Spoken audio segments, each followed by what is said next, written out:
Hey, salut à tous, bienvenue à Question Auto, j'espère que vous allez bien. Une vidéo extra pour vous cette semaine, qu'on va parler surtout des tractions intégrales.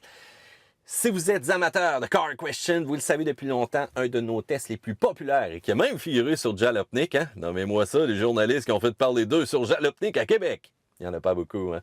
C'est le fameux test diagonal. Et ce test-là, vous allez me dire, ouais, mais Matt, ouais, ça n'a pas de sens. Tu mets des véhicules vraiment dans quelque chose qui arrivera quasiment jamais. Mais oui, mais c'est ça. Mon test pousse à l'extrême et c'est ça que je voulais.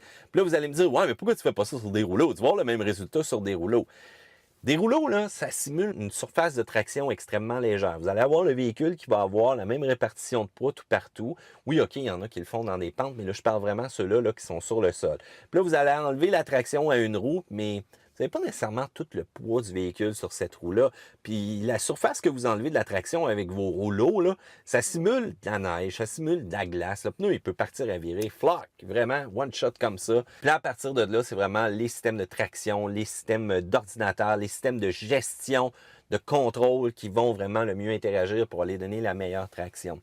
Je déteste pas les tests de rouleau, mais je trouve que c'est pas nécessairement représentant de ce que tu peux rencontrer une fois que tu es mal pris, que ce soit dans un banc de neige, que ce soit dans une côte, que ce soit avec une remorque à l'arrière, que ce soit dans une situation où est-ce que ton véhicule est vraiment chargé.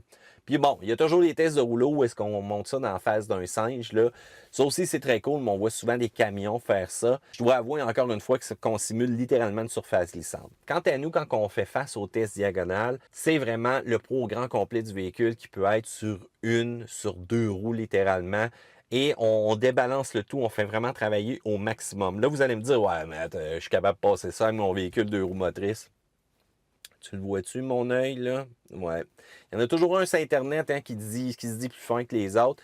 Mais malheureusement, oublie ça, tu n'y arriveras pas. Et je vous annonce qu'il y a même des anciens 4x4, comme M. Blazer, M. Bronco, là, qui ne traitent pas pantoute sur ce genre de Tesla diagonale. Puis les véhicules sport utilitaires d'aujourd'hui sont beaucoup mieux adaptés. Là, vous allez me dire, ouais, Matt, j'ai vu le test diagonal du Mazda. Hi, ça faisait mal.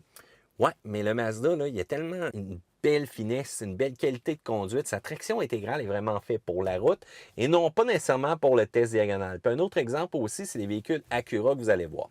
Bon, où est-ce que je veux en venir avec tout ça? C'est qu'on a passé au test diagonal le Mitsubishi Outlander. Premièrement, je vais vous mettre disponible sur la chaîne de Car Question les anciens tests qu'on avait fait avec les super all-wheel drive control qu'on avait au niveau de Mitsubishi, ça l'a passé les motorisations essence.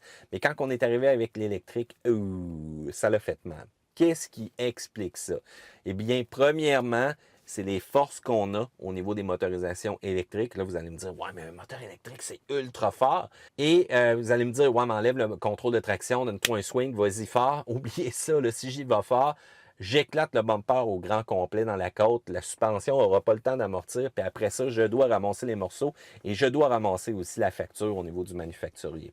Là, vous allez me dire, ouais, mais Matt, t'aurais dû mettre des meilleurs pneus. Oubliez ça, là. J'étais dans une côte de sable et le sable est probablement l'élément le plus dur en route à passer avec un véhicule. Il y en a qui vont nous offrir des modes sable et qu'est-ce que ça demande? Ça demande de la vélocité. Ça demande de laisser les roues patiner et malheureusement, le Outlander nous laisse aucunement ça. Faut se donner un swing, puis à partir de là, c'est pas si pire, mais je vous le dis tout de suite, quand on commence à manquer de vélocité, quand on commence à manquer de momentum, c'est terminé, on reste là et impossible de décoller. Donc malheureusement, je n'ai pas été très surpris. Là, vous allez me dire, ouais, c'est bizarre, là.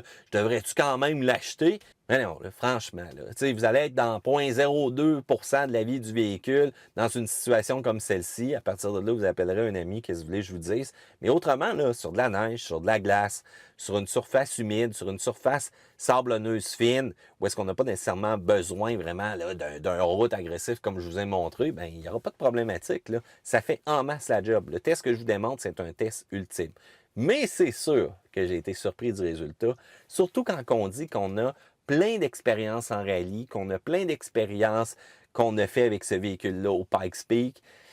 Je me garde un petit bémol. En tout cas, j'ai eu une petite déception de mon côté. Fait qu'écoutez, j'ouvre la discussion. Hein. Si jamais vous voulez en reparler, marquez-moi là dans les commentaires ci-dessous. Je vous avoue là, que je ne vous ai pas donné toutes les explications scientifiques au grand complet de comment l'ordinateur gère tout ça. Je dois avouer aussi que le bouton donc, que j'appuie ici, lock, c'est vraiment juste à l'avant, à l'arrière. S'arrêter là, les roues de gauche à droite, ça l'aurait fait ça comme ça. Mais encore là, le momentum n'était pas là. On ne laisse pas vraiment la vélocité à la motorisation électrique de donner un punch pour faire avancer one-shot le véhicule. On veut s'assurer de la consommation aussi et de ne pas nécessairement réchauffer les éléments. En tout cas, si jamais vous êtes dans une situation comme ça, prenez un bon momentum, faites attention à vos pare-chocs parce qu'on n'a pas nécessairement une garde au sol qui est si impressionnante sur le Outlander comme celui-ci. Autrement, vos questions, vos commentaires, directement en bas. Pouce en l'air parce que vous aimez ça. Matt vous dit à une autre fois à Question Auto et n'oubliez pas de vous abonner. À plus. Oups, ça c'est Live Long and Prosper.